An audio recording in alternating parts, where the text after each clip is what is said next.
I'll seek you out, flay you alive. Okay.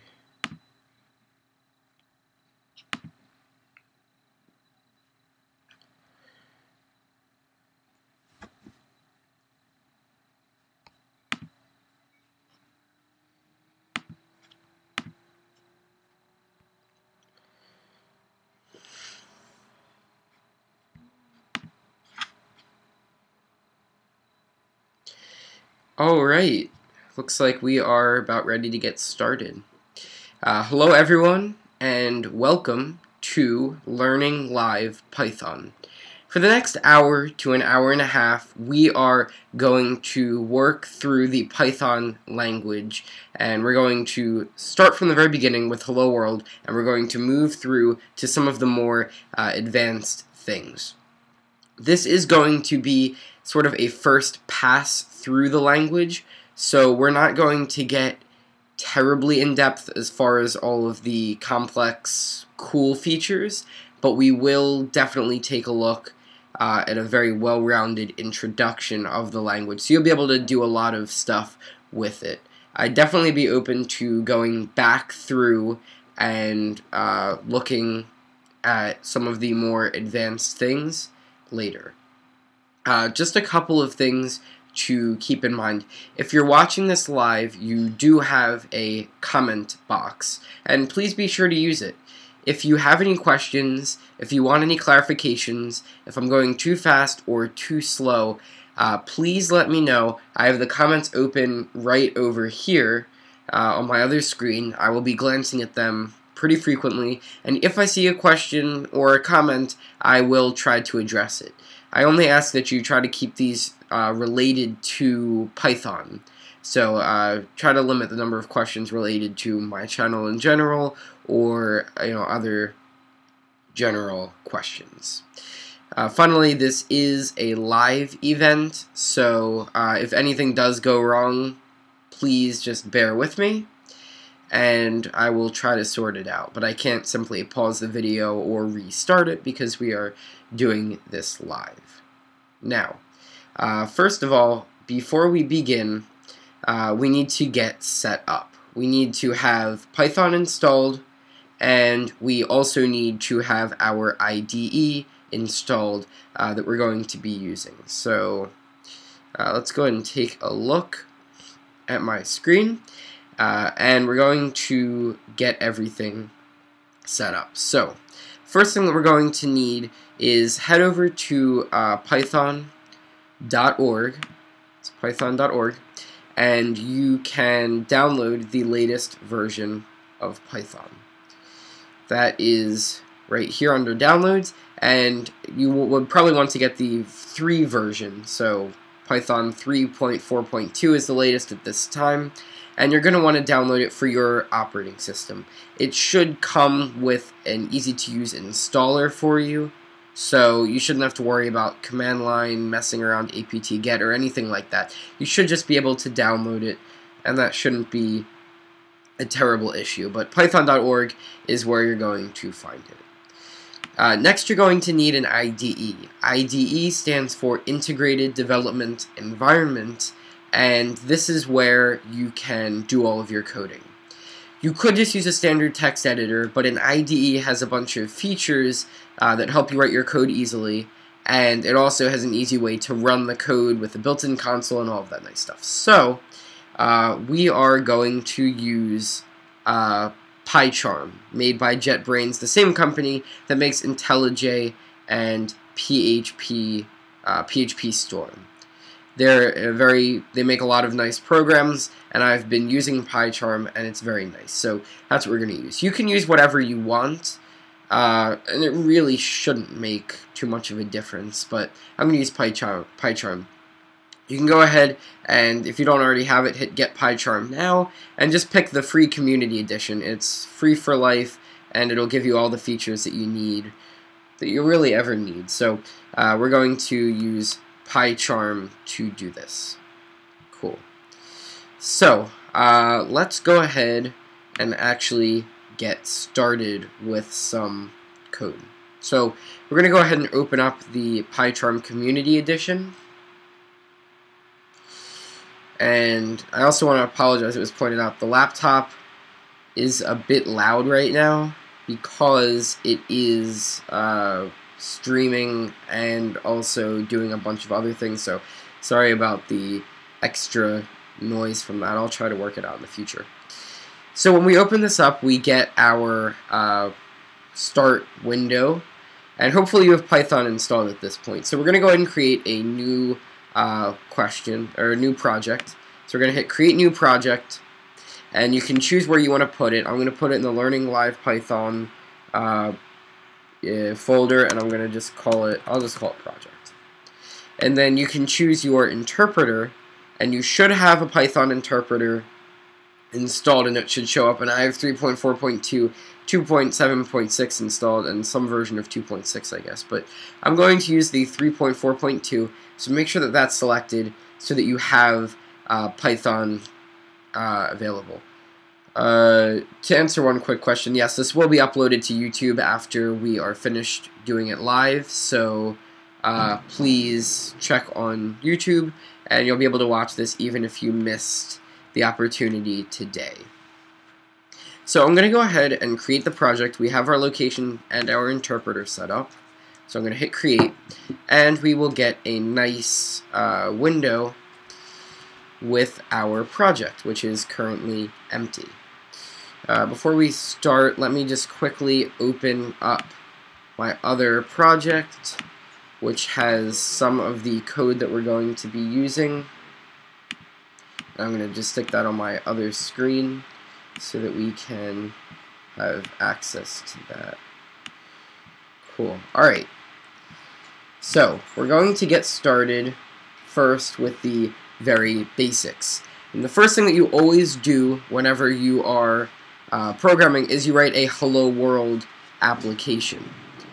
This will simply print hello world to the console, and it's the first program that you've ever written. It really doesn't do much, but it's a great introduction. So we're going to first, of course, create a new Python file, and we're going to call this hello world. You can call the file whatever you want. I'm going to call it a hello world because I want to keep them in order, so I'll call my first file A, my second one B, C, D, E, just so that they'll stay in order. So I have my hello world Python file first, and we have our empty file. So the cool thing about Python when you compare it to a language like Java is you don't need to have a class and you don't need to have a method in order to start working. In Java, you need to declare like a main class, you'd have to have your public static void main string array args, and then you'd have to print it out. But in Python, you can simply write the code by itself. There are, of course, still classes and functions, but you don't need them, at least for the beginning. So to do this, we're going to use the print function. We're going to use the print function. So you write the word print and your parentheses, and then inside of here, we're going to write the message that we want to print. And we want to print hello world.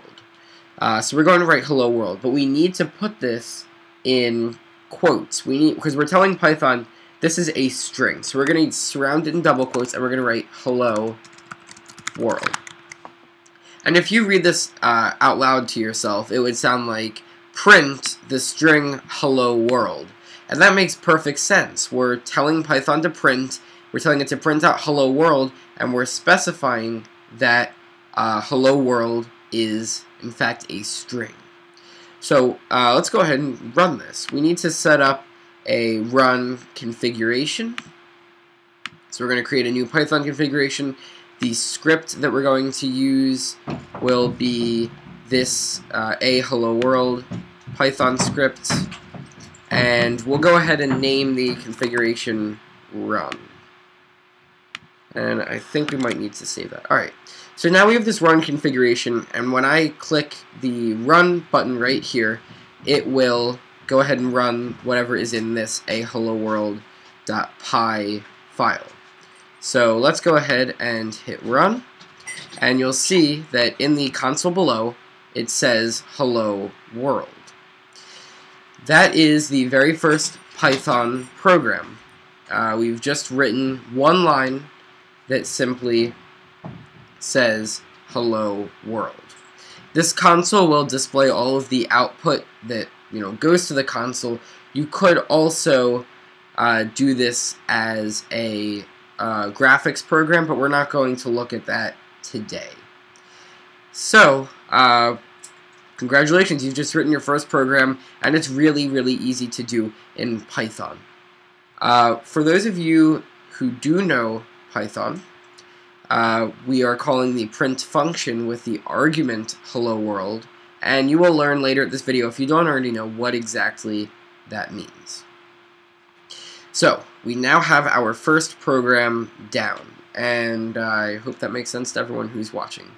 Let's go ahead and start off with our second, the second lesson, or the second part of this video, which will be variables. So we're going to call this one variables. I'm just going to stick a B in front of it so that it will stay in order over here. So in here, we're going to learn about how variables work in Python. Now, Python doesn't really have much of a type system like some other languages do. Java is very strict. You need to specify the type of the variable when you are declaring it. So you would need to say string name equals pogo, for example, or int age equals 16. In a language like Swift, that's optional. You could specify, but you don't have to. And here you can't specify at all. Python, will just handle it for you. So let's go ahead and take a look. To declare a variable in Python, you simply write the variable of the name, an equal sign, and then the value of the variable. So let's look at a couple of different examples. Let's say we want to put my age into a variable. I could simply write age is equal to 16.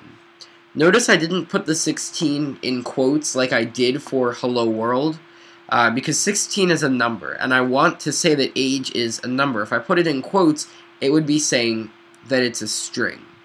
So age equals 16. Age is a number. Another example, pi equals 3.14. That's also a number, but it has a decimal place in it. So that is, of course, completely valid. We can also declare strings. So name equals pogo. Just like we did with that hello world, I put this in double quotes to tell Python that this is a string. And that's very important, because if I didn't do it in quotes, then it would think that I'm referring to a variable. Don't worry about that. One other thing that's interesting is in Python, like in JavaScript, PHP, it doesn't matter if you use single or double quotes. So I could say my channel is pogostick29dev, put that in single quotes, and they will both be treated the same way. They'll both be treated as strings. So it doesn't matter if you use single or double quotes. I usually just prefer to use double quotes because my first language was Java. Alright, so before we continue, let's take a look at using these variables. And there are a few things we can do with them. The first thing is, of course, we can print them out. I can use that print function, I can use that print command that I used before, but this time, instead of just saying something like hello world, I could give an actual value. Like I could say print age. And I want to run this, so I'm going to change the script to be the variables Python script. And if I hit run, you'll see it prints out 16. I didn't tell it to print out 16, I told it to print out age. But since I didn't put age in double quotes, it said, oh, you're talking about the variable called age. It found that age is equal to 16, and it printed out the value of age, which is 16. Similarly, if I said to print out name, it doesn't, debug, I didn't print out the word name because it's not in double quotes. I printed out the value of the variable name, which is pogo.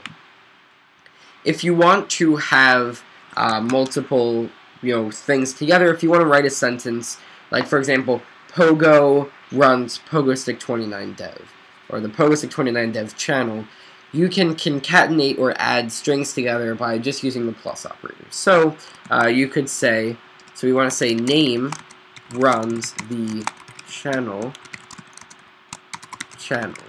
And if I run this, it will say Pogo runs the PogoStick29 dev channel. Because what it does is it says, okay, first it's going to take the value of name, which is Pogo.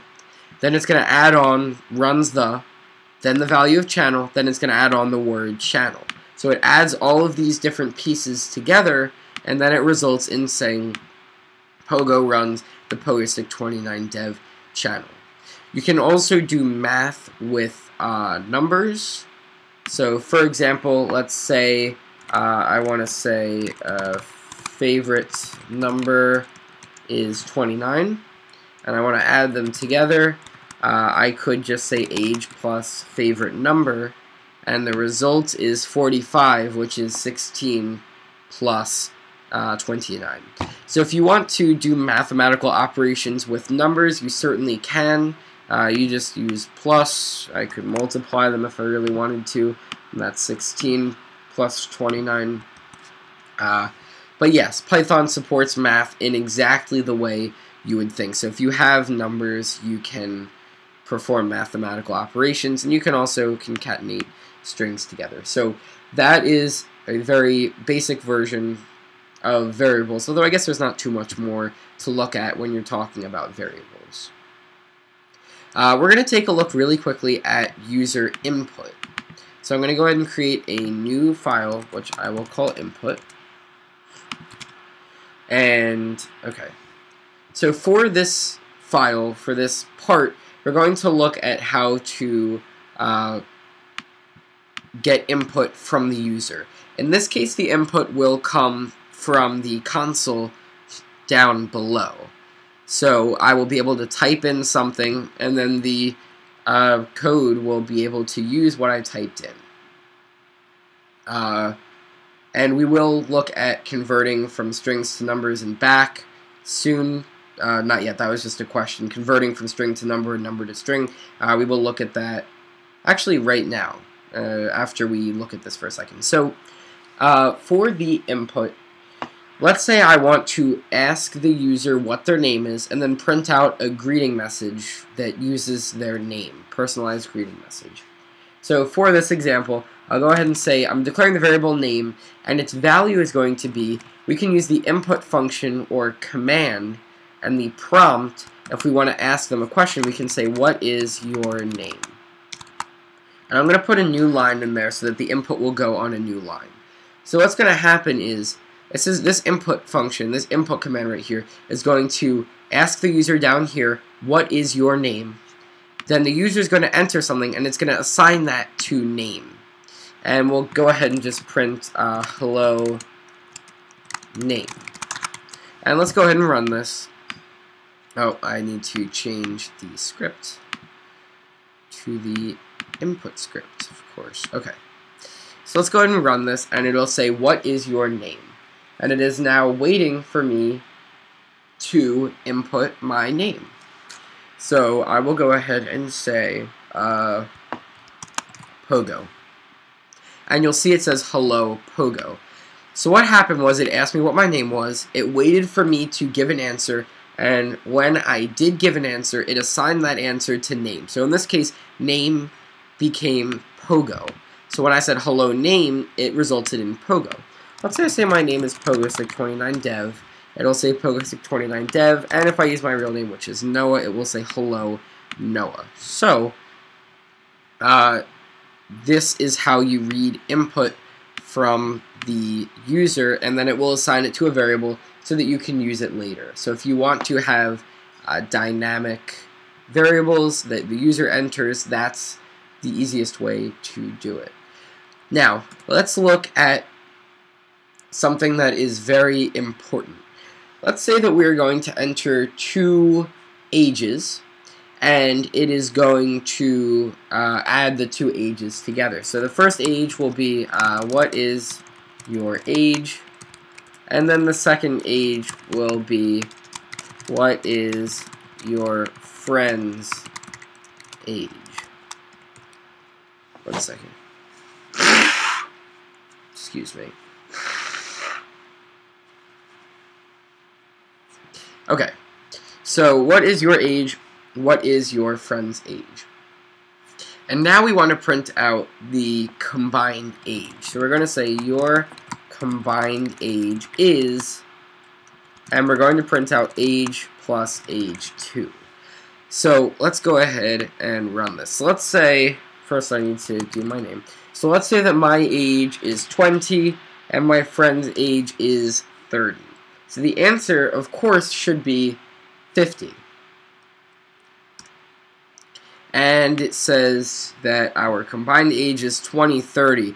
That doesn't look right. It looks like it just took my age of 20 and it just stuck the age 30 on the back of it. So that's definitely not quite right. And the issue here is that input will give you the result as a string. So we don't want to add two strings together because it'll just stick them together. We need to have them as integers. And the way that I convert them, there might actually be, the way to convert them is you just wrap them inside of the int, I think it's actually a class, but the word int and then your parentheses, and whatever you put inside of it will become an int. So I'm going to put these two things inside of the int, and they will both become integers. So whatever I enter for age will become an int. So if I enter 16, instead of being 16 as a string, it'll be 16 as an integer or just a number. My friend's age, whatever that is, will become a number instead of a string. Finally, we have a little error here because it expects to have a string, but instead we gave it an integer. So all you need to do is use str. So I use str and I say age plus age 2, and then it will convert the result of age plus age 2 to a string, and since we print out in strings, that's what we want. So let's go ahead and run this again. So my name is Pogo, my age is 20, my friend's age is 30, and it says your combined age is 50, which is the correct answer. 20 plus 30 is 50. So if you're reading in answers and you want to get them as integers, then you would use the int, I guess it's technically a class, but you would just do that and it converts it into an int, and that's all you need to worry about for now. So that is how we do input. Next we are going to take a look at if statements, and we're working up to our first project, which will be a low-high game where you are asked for you're given a random number and you need to guess what it is, and it'll tell you if you're too high or you're too low. So of course in order to do this we need to know if statements. So the next thing we're going to look at is if statements. So we're going to create our if file and now we're going to take a look. For this example, we are going to write a project, a script that will ask you for your grade, an A, B, C, D, or F, and it'll print out a message based on what your grade is. So if I say that I got an A, which is the best you could get, it'll give you a really good message. If I got an F, which means I failed, then it would, say you failed. If I get a C, which is an average grade, it'll say you did average. And then there are, of course, B's and D's, which we will account for. So first, we already know how to get input. What is your grade? And then we can go ahead and actually use our if statements. So the first thing we're going to check is we're going to say, what if grade is an A? We want to print out a really good message. So we're going to use the reserved word if. You'll see that that turns blue because it is a special word in Python, really in any language, but in Python. So if, and now we put our condition. You do not use parentheses. Like in Swift, you don't use parentheses here, although in languages like Java you would. So we're going to say if grade is equal to an A, and we use two equal signs because we're testing for equality. We're saying is grade A, if I used one equal sign, we would be assigning grade the value of A. But here we're just testing. So we're saying if grade is equal to A, and we're going to put our colon and hit enter. And in here, we're going to print out amazing job. Because this person got an A, and they did really good. Did really well, I should say. Notice a few things. First of all, there is this colon there that goes at the end of every block statement. So an if statement, any kind of loop, a class, a function, everything. So that is important. And also notice here that we have exactly 4 spaces over. That's not a tab. You can see if I move, it's 1, 2, 3, 4 spaces. And you'll also notice that there's no curly braces. There's no opening curly brace, and there's no closing curly brace. The way that Python will work is it cares about the indentations, where most languages don't. So anything that is tabbed or anything that is moved over by 4 spaces, like this print, will be part of this if statement. So this print is not tabbed over, but moved over by 4 spaces, so that will become a part of the if statement. Okay. Next, let's say that we want to see if the grade is a B. It's very important that you do your next part, on the very end, not tabbed over 4, or else that would be inside of the first if statement. So again, you need to start over here. This print is part of this if statement, but we're making a separate if statement, so we need to put it all the way over. So we'll go ahead and write an else if, which uses the elif word. So otherwise, so if grade's not equal to A, we'll first try A, and if that doesn't work, we're going to say else if grade is a B. If they got a B, then we'll print out good job. So they did pretty well, not perfect. And it just continues like this for a little while. So then we'll say, what if grade is a C? Then they did average. Then we'll say, what if grade is a D? We'll just say, could have done better. And finally, if it's an F, we will say, you have failed. One last thing that we want to do is, what if they enter some sort of an invalid answer? What if they enter an E or a Z or anything else? In this case, you would want to have an else statement, because that will handle everything. So what's going to happen is it's going to try A. If that doesn't work, it'll try B. If that doesn't work, it'll try C, D, F. But if none of these work, then they've entered something invalid and we want to tell them. So we can simply write the word else, and we can print invalid input. So if everything here fails, then you can go ahead and print out invalid input. There are a couple people asking, why did I not include E in my school, and I think in a lot of schools, at least in America, there is no E grade. It's a little bit weird, but the grading system just jumps from D to F, so in my case, there is no E. And one thing that will give me the opportunity to demonstrate is that you can have an empty block. So we'll say if grade is an E, then you could simply write, if you want to have an empty block, you write the word pass. So if grade is E, then it'll pass. It won't get down to this else statement and say invalid input, but it also won't do anything. So if you have an empty block, you need to write the word pass. And you'll see that pass turns blue because it is a reserved word. The question, can we use switch in case?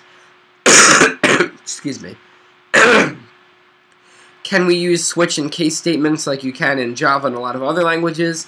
I believe you can. Let's just see. Actually, it looks like the words switch in case aren't working, so I'm actually not sure if it's supported. I personally don't like switch statements. I think that the syntax looks kind of ugly, but I don't know. I just prefer if statements. I don't know why. And to tell you the truth, I'm not 100% sure, but the word switch in case are just coming up as errors, so it looks like that's not valid. There are a couple of weird things, like do while loops don't exist in Python, but whatever. Also the plus plus operator. So anyways, this E block is empty. We write the word pass to say that it's empty. We're passing on any code in there, but it's empty. So let's go ahead and test this. We first need to change to our, oops, I forgot to apply. We need to change to our new script, and we're going to hit run. So first it's going to ask me for my grade, and we're going to try each individual value. If I type in A, it'll say amazing job. If my grade is a B, it'll say good job. C will say average. D will say could have done better. E won't say anything because I wrote the word pass. That means that it is empty. Alright. Let's go ahead and try F. It'll say you have failed. And if I enter anything that's invalid like a Z, it'll just say invalid input. Just to take a look really quickly, let's say that I type in a D. Why exactly does it say could have done better? It first comes up to here and it compares grade to A. Since D is not equal to A, it will not say amazing job and it'll move on. Grade is not equal to B, so it'll move on again. It'll try the next else if, which is C. D is not C, so it moves on. Finally, when it gets to D is equal to D, it will go here. But why doesn't it do everything else? Because now that we have found the correct if/else if, we don't need to continue down anymore. It will essentially just look for the correct slot in this chain of if statements, and then it will stick it in its place. So if it works with A, there's no need to check everything else because they're all else if statements, and this if already worked. So that's why you want to use else ifs instead of just a bunch of standalone ifs. It chains them together. One last really quick thing is, let's say I go ahead and enter a lowercase a. You'll see that it says that A is invalid input. And a really easy way to fix this is to just append .upper empty parentheses, and it'll take whatever I type in. So if I type in a lowercase a, it'll turn it into an uppercase a. So that will fix that issue. One second.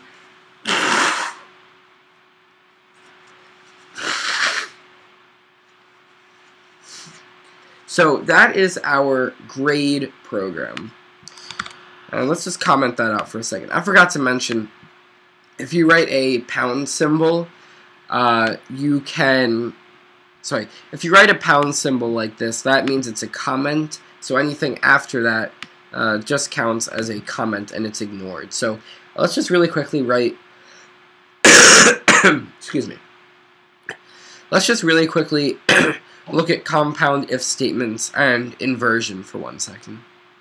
So let's say that I have let's say that I ask for a number.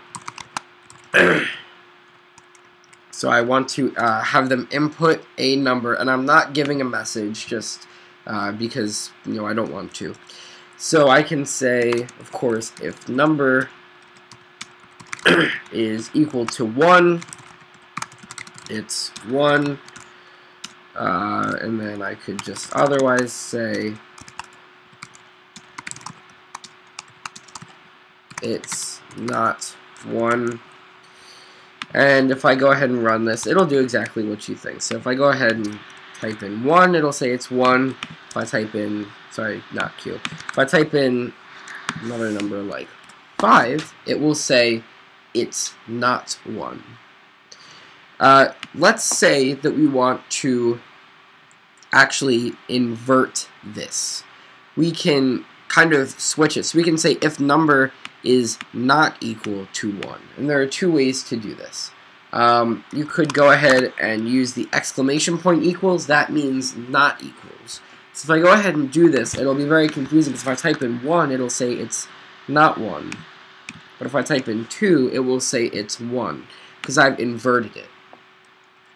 But one interesting thing about Python is when you're using something like not or and, it is the actual word. So I could say if not number equals 1, and that'll result in the same thing. So if I type in 3, it'll say it's 1. If I type in 1, it'll say it's not 1. And that's a little bit confusing, but here's perhaps a better example. Let's say that we want to say if number is 1 or if number is 2, then that's fine. So if number equals 1 or number is 2, we can say it's 1 or 2. Otherwise, we can say it's neither 1 nor 2. And if I go ahead and run this and I type in 1, it's 1 or 2. 2 is 1 or 2, but 3 is neither 1 nor 2. So this is a compound. The OR says that as long as one of these conditions is true, then it will work. So if number is 1, it'll be fine. If number is 2, it'll be fine. If we use the word AND, we're saying that number must be 1 and 2 in order for this to work. And that, of course, doesn't make sense because number can't be equal to 1 and equal to 2 at the same time. But if you want to require two conditions be correct in order for something to work, you would use the word AND. Otherwise, I'm just going to use OR for there. So that is a little bit of compound if statements, and we will come back to that a little bit. So now that we know about if statements, we'll go ahead and take a look at for loops. Just to answer the really quick question, if the player enters a string, there will be an error because right here, when we put this inside of the word int, we're saying turn this string into an int, but if it can't be turned into an int, it'll be an error. So for example, let's just skip that. So if I go ahead and type in the word hello, you'll see it gives me a value error saying int is, I typed in hello, and that's invalid because hello is obviously not a number. And you could solve that with a try and catch, so, you know, we're not going to look at that right now, but yes, it would be an error. Let's now take a look at for loops. Alright, so a for loop, if you don't already know, is a loop that will run a set number of times. You know exactly how many times it's going to run in pretty much all cases, and that's the purpose of a for loop. So let's say we want to print out the numbers from 1 to 10. We want to print out 1, 2, 3, 4, 5, 6, 7, 8, 9, 10. This could be done with 10 lines that each print out one number, but we could simplify it into 2 lines. So instead of printing out 1, 2, 3, 4, 5, we could use a for loop. And here's how it works. We write the word for, no parentheses. Then we need our counter, the variable that's going to count the number. And we'll just call this I. Use the word in, and then we're going to use range. And we can give it the range of 1. So it'll start at 1, and it'll go to, we're going to type in 11. Because this second number is exclusive. So it'll go from 1 to 10 because it excludes the number 11. And if I go ahead and say print I, and now let's just run it, and then we'll take a look and explain exactly why this works. 1, 2, 3, 4, 5, 6, 7, 8, 9, 10. Good. So we got our correct output. Oh yes, that is covering the console. I'm actually not 100% sure how to move the camera, so here, I'm just going to change the layout like that. Alright, sorry about the camera being over the console, but that should be a little bit better. Okay, so, now we are going to look at why this works. I is called a counter variable. Ooh, that's a little bit confusing. I is called a counter variable. I's job is to store the current value for the for loop. So this number will change every time this runs. So in here we're saying our range is starting at 1 and going to 11, but 11 is exclusive. It does not include the number 11, so it only goes up to 10. And what happens is the first time this runs, we're starting at the number 1. So I is assigned the value of 1. It goes ahead and prints out 1. Then I is automatically iterated by 1. 1 is added, so I is now 2, and it prints out 2. When it gets up to 10, I will be set to 10, and it prints out 10. When it gets to 11, 11 is out of this range. This 11 is exclusive. It does not include 11. So since 11 is not included in the range, 11 is not printed out here, and we're done. So this will print out the numbers from 1 to 10, or in the range 1 inclusive to 11 exclusive. Let's look at another example. Let's say that in this example, we want to sum all of the numbers from 1 to 10. So instead of just printing them out, we want to print out the sum of these numbers. We first, of course, need our sum variable to keep track of this. That needs to be outside of the loop because we're going to add to it every time that we go through the loop. We can't have that be inside. So we're going to go ahead and use the same exact loop because we're again summing from 1 to 10. But this time, instead of printing out I, we're going to say sum plus equals I. That's the same thing as just saying sum equals sum plus I, but it's shorthand. So we're just adding sum. We're adding I to sum. So sum starts as 0. The first time I is 1. We add 1, then we add 2. Finally, we get 2, we add 10. It'll just keep adding the value of I to sum. And then finally, once this loop is done, we can go ahead and print out sum. And we, of course, need to convert sum back to a string. And if we run this, you'll see it says that the sum is 55. So it went 1 plus 2 plus 3 plus 4 plus 5 all the way to plus 10. And the answer that it got for us is 55. So that's the answer of the sum of 1 to 10. So that's perhaps a more useful version of what we just did. And finally, here's, I guess, sort of a little bit of a challenge. Let's say, that we want to print out all of the numbers from 3 to 333 that are multiples of 3. 3, 6, 9, 12, all the way up to 330, 333. To do this, we're going to do I in range. The range is going to start at 3, and it's going to go to 334 exclusive, which is 333 inclusive. And if I go ahead and do this, and I say print I, all that will do is print out the numbers between 3 and 333. And that's not really what we want. We could use modulus here if you really wanted to, but an easier way is you can manually specify the step of the function. You can say, by what do you iterate I every time? And if I say 3, let's take a look and see. We have 3, 6, 9, 12, 15, 18, all the way up to 327, 330, 333. Because what we did here was I now has 3 added to it. So it starts out as being 3, and it prints out 3. Then instead of adding 1, it will add 3, so it's now 6. Then 9, and we move through, and it will add 3 every time. Likewise, let's say we want to count backwards from 10 to 1. We could say for I in range of 10 inclusive to 0 exclusive, print I, and I believe nothing will happen because, the range is backwards. It'll be adding 1, and that doesn't move it any closer. If I set the step to be -1, it should now work. 10, 9, 8, 7, 6, 5, 4, 3, 2, 1.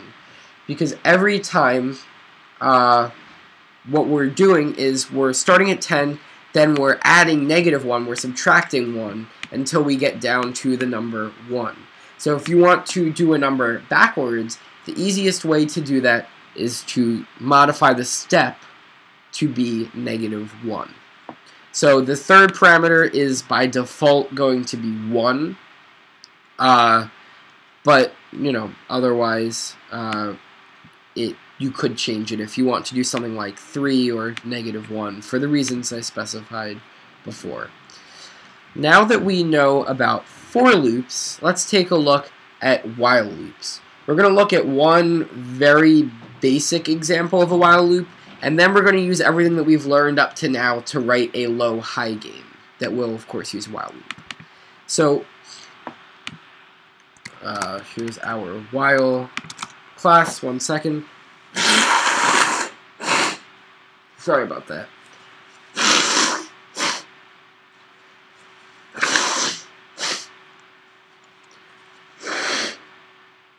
Okay. So let's go ahead and take a look at while loops. A while loop is very similar to a for loop, and indeed a for loop could be rewritten as a while loop. A while loop, the main purpose is if you don't know how long it's going to run. For example, let's say that you're reading input from a file.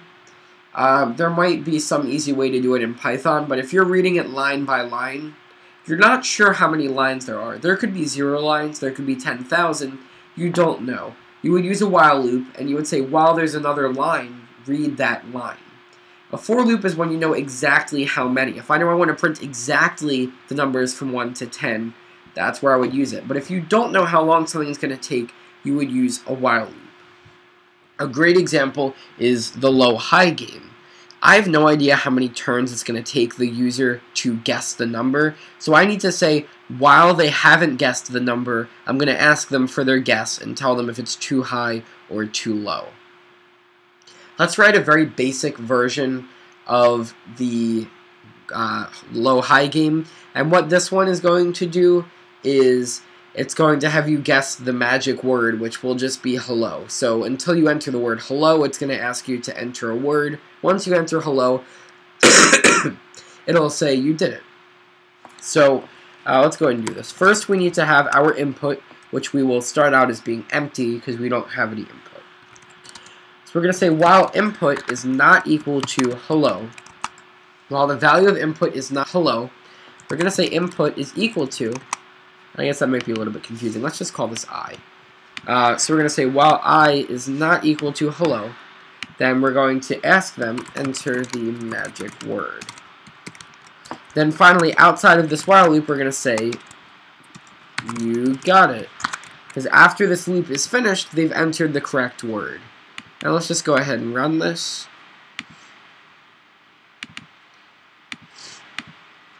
Alright. So enter the magic word. Let's say enter goodbye. Enter the magic word. Magic. Pogo, whatever. If I enter the word hello, it'll say you got it. And what this is doing is we first start out with I as being an empty string. So empty string is not equal to hello. So we're going to ask the user to input. So if I input the word goodbye, I is now equal to goodbye.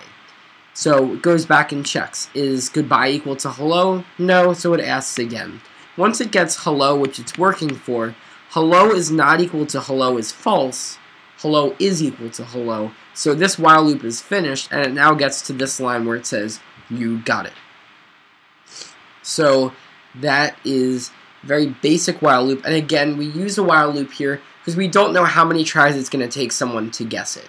If you're looking at the code, you could get it immediately, but if you have no idea, it could take you forever to figure out what the word is. We don't know how long it's going to take, so we use a while loop. Alright, let's go ahead and we're going to apply everything that we know to write a low-high game. What this game will do is it will generate a random number, let's just say between 1 and 100. And the user will be asked to enter their guess. And if their guess is greater than the correct number, it'll say too high. If the answer is less than the correct number, it'll say too low. And if the answer is correct, then it will say you've solved it, and then it'll stop asking the user to enter values. So we'll just call this one low-high. And now we'll go ahead and get started.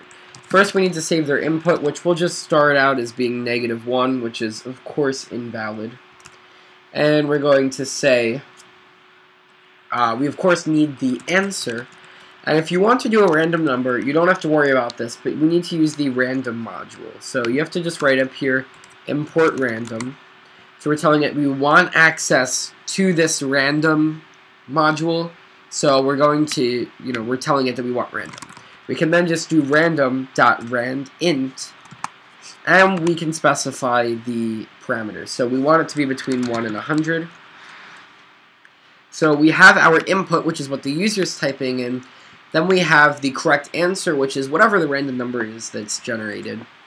And now we can say while input is not equal to answer, which is the same thing as saying while not input is equal to answer, if you want to use the actual word not. While it's not equal, we're going to say input is equal to, we of course need to make this into an int, input, enter your guess. Or sorry, it's not input, it is, oh no, it is input. Blanking, sorry. It is input, yeah. Int object is not callable. Alright, that is strange. I've never seen that before. Grade is equal to input, what is int?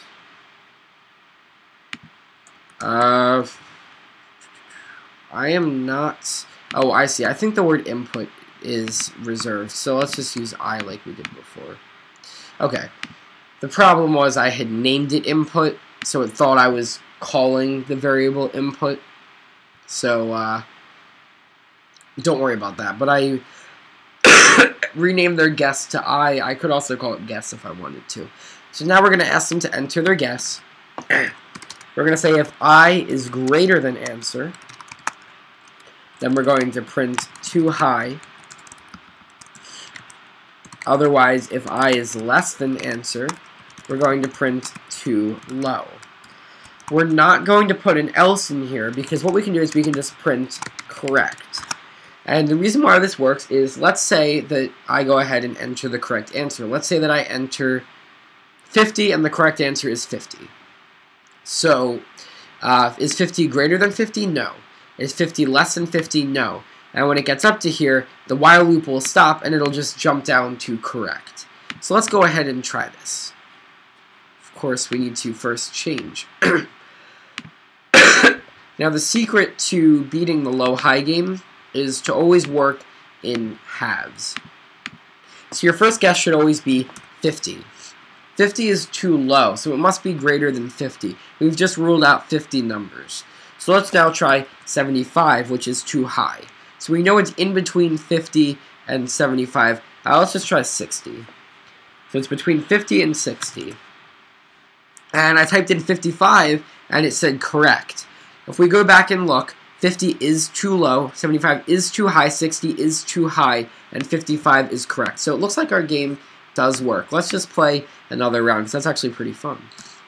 50 is too low, again, so it's greater than 50. Let's try 75, too high. It's, again, somewhere in that middle. Let's just try 55. 55 didn't work. That's too low. So it's now between 50 and 55. Well, 53 is too low. Oh, no, I'm sorry. 55 is too low. I read that wrong. 55 is too low, so it's above 55, but below 75. So let's try 65. Too low. How about 70? 70 is too high. It's between 65 and 70. How about 67? 68? 69 is the correct answer. Great. So you got to make sure you read the clues right. But if you look back, you'll see, for example, 70 is too high for the correct answer of 69. 67 is too low for the correct answer of 69, and all of that good stuff. So clearly, this does work. And what does this combine? What does this use that we've learned? It uses variables. We had to declare 2 variables. It uses reading the user input. It uses printing out like we did in Hello World. It uses if statements, and it uses while loops. The only thing that it doesn't use is a for loop, but it uses pretty much everything that we have looked at so far. So that's a great sort of first project to do with Python. We've been at this for 55 minutes. We're coming close to an hour. So I think that we're going to wrap this up pretty soon. I do want to take a look at functions, but that's probably going to be it.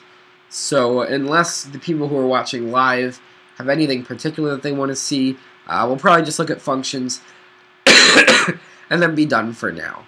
I definitely do want to continue this because it was a lot of fun, and we can look at some of the more advanced features of Python.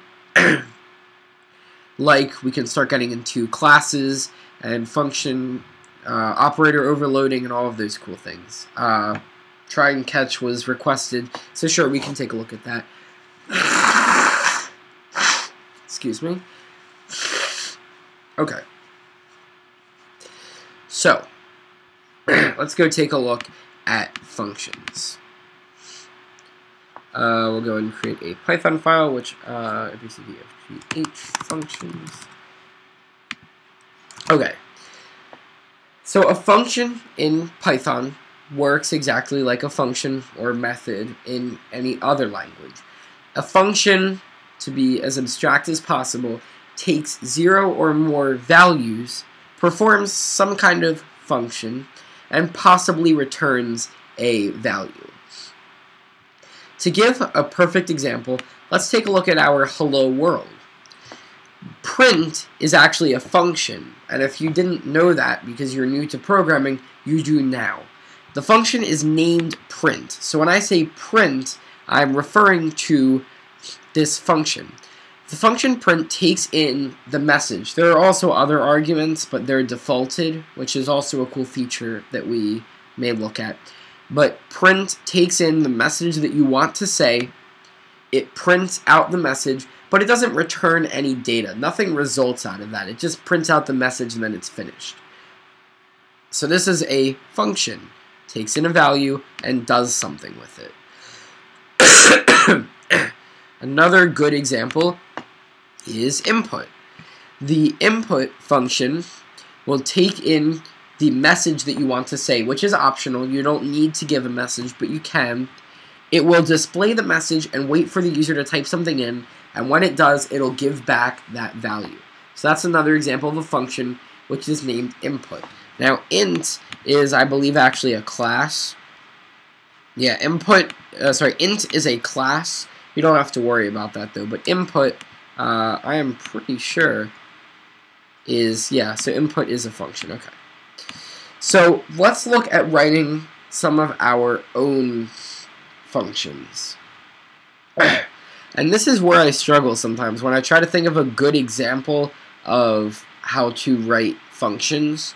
But you know, here's a good example. Let's go ahead and write different varieties of an average function. This function will, you know, eventually take in multiple values.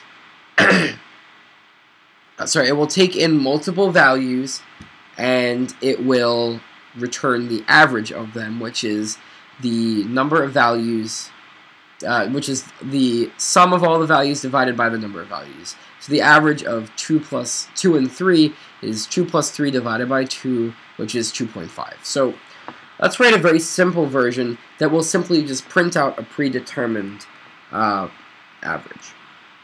So when you start a function in PHP, you write the word def.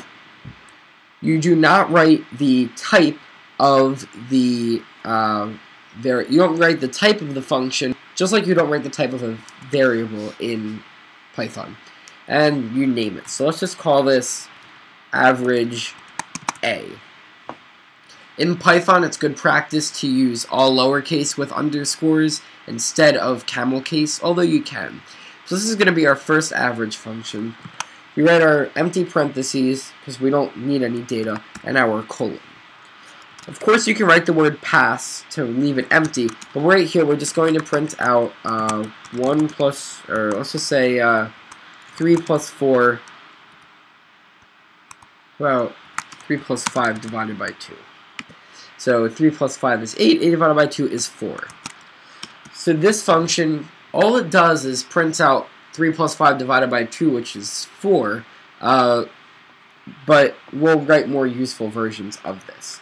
If I want to call it, I can refer to it by its name, average underscore a, and I write these empty parentheses to say this is a function, so I'm using it as a function. If I had any data to give it, I would put the data in there, but I don't. Let's go ahead and change this to use the functions script, and I hit run, and it does say 4.0.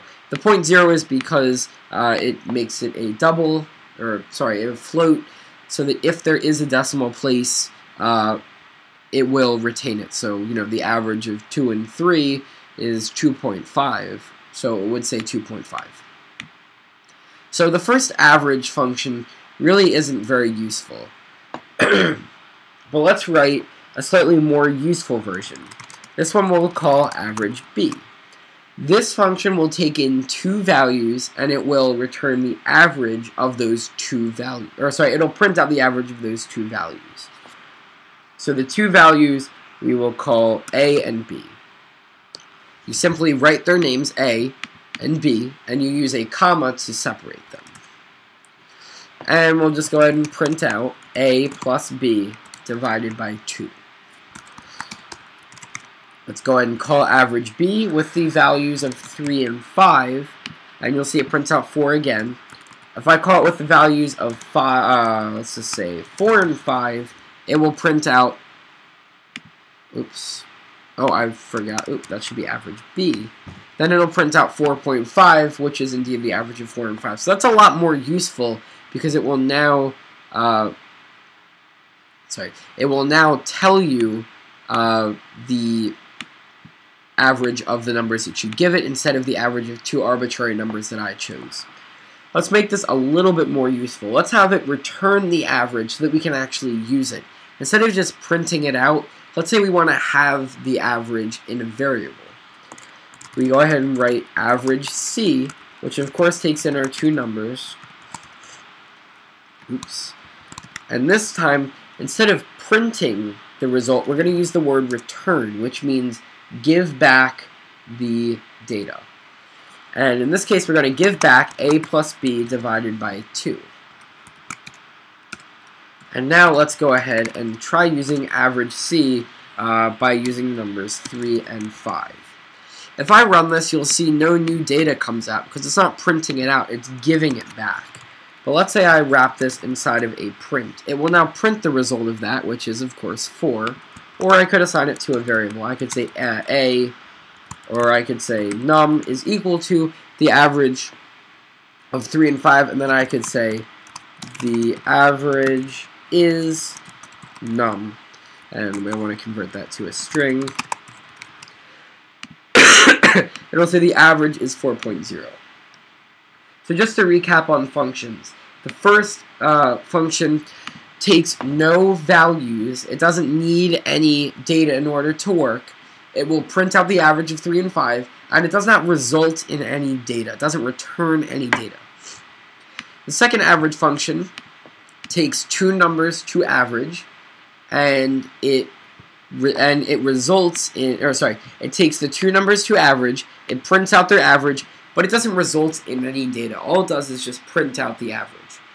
The final function takes two values, a and b, it computes their average, and it returns it. So this results in the average of a and b. So obviously average c, this one is the most useful version. Not that it's terribly useful, because it's pretty easy to write the average. And of course we could make it more useful by having support for arrays.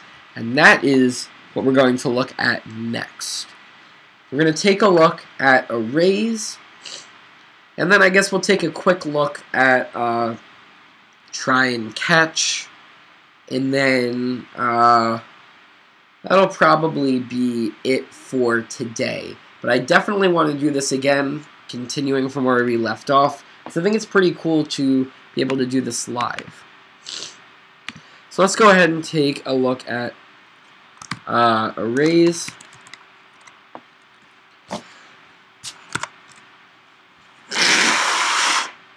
Okay. So An array in Python is one variable that contains multiple values, essentially. And each value that it contains has a different index. So let's look at a good example of this. Let's say that I want to store a couple of different fruits. So I can go ahead and say fruits is equal to, I use these brackets to indicate that I'm inside of an array. And inside of here, we'll go ahead and say apple, banana, strawberry. Those are 3 standard fruits. And I guess it doesn't like these spaces.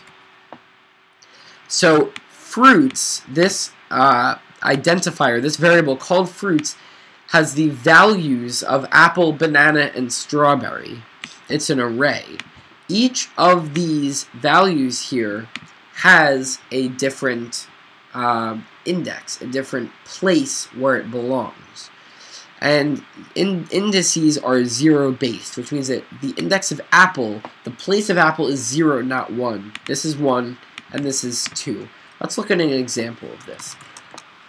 Let's say we want to print out the first fruit that we have. We use fruits, and we use brackets to say, I want fruits at a particular index, and we'll say 0. And let's just quickly change this to do the arrays class, arrays file, and you'll see it says apple. Because what happened was, it went into fruits, which is an array, and it said, okay, which value of fruits is at index 0? What's the first value? And it found apple, so it printed out apple.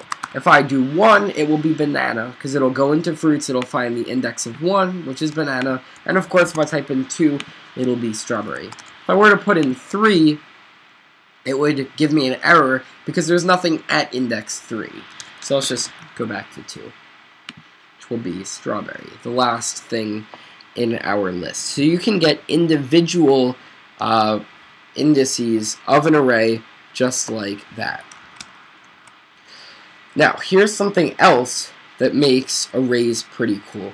Let's say that we want to look through all of the values in the array. We want to loop through them using a for loop. We would use a for loop because we know exactly how many values are in fruits. There's 3 of them. And we just want to print out a sentence with each one. There are 2 ways to do this. I could say for I in range, the range would be 3, the range would start at 0 and it would go to 3 non-inclusive, which is 2 inclusive. And then it would I could just print out fruits, I is a fruit. And then let's just run this and we'll say apple's a fruit, banana's a fruit, strawberry's a fruit. And that works great. But a better way to do this is to use a for each. And I can write this, for fruit in fruits. And I can now say fruit is a fruit. And you'll see it results in the exact same thing. And what this does is you lose that counter variable. So you don't know that, you don't know what number it is. You don't have your I anymore. But you do have this easier access to your current value. So instead of having to write fruits I every single time, you can just write the word fruit. But you do lose access to the variable I, your counter. So if you care about your counter, you would not want to do this. But this is an enhanced, or Java calls it an enhanced for loop. It's really a for each loop, or a for in loop, I guess you could call it. But this will go through all of the values inside of fruits, and it will print them out. One other important note to make is if you want to get the length of an array, you can say length is equal to, there's a len function, and if I say fruits, and I print out length, it will say 3. There are 3 elements, 3 values inside of the fruits array, so the length is 3. And the reason why this is important is, let's go take a look back over here at our average. We can write an even more useful version of the average function. because what we can do here is we can have it taken an array of values. So instead of needing to only have one value, we could have them put in 10 values, and it would still be able to find the result. So let's call this average D, and this will take in A, which is an array.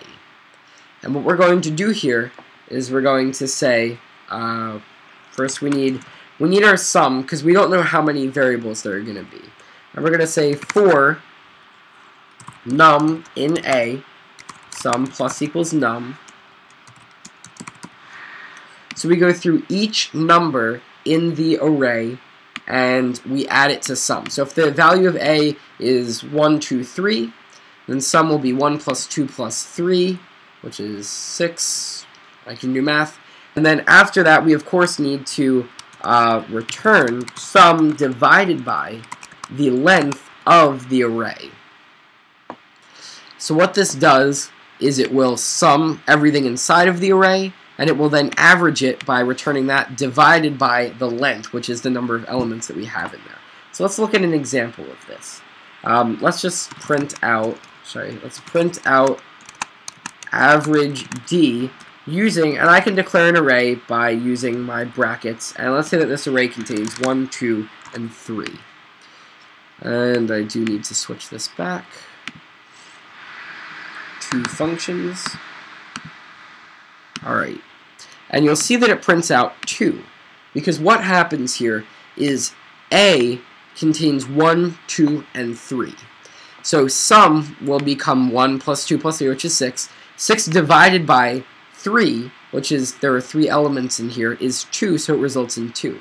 If I go ahead and say 1, 2, 3, 4, it'll be 2.5.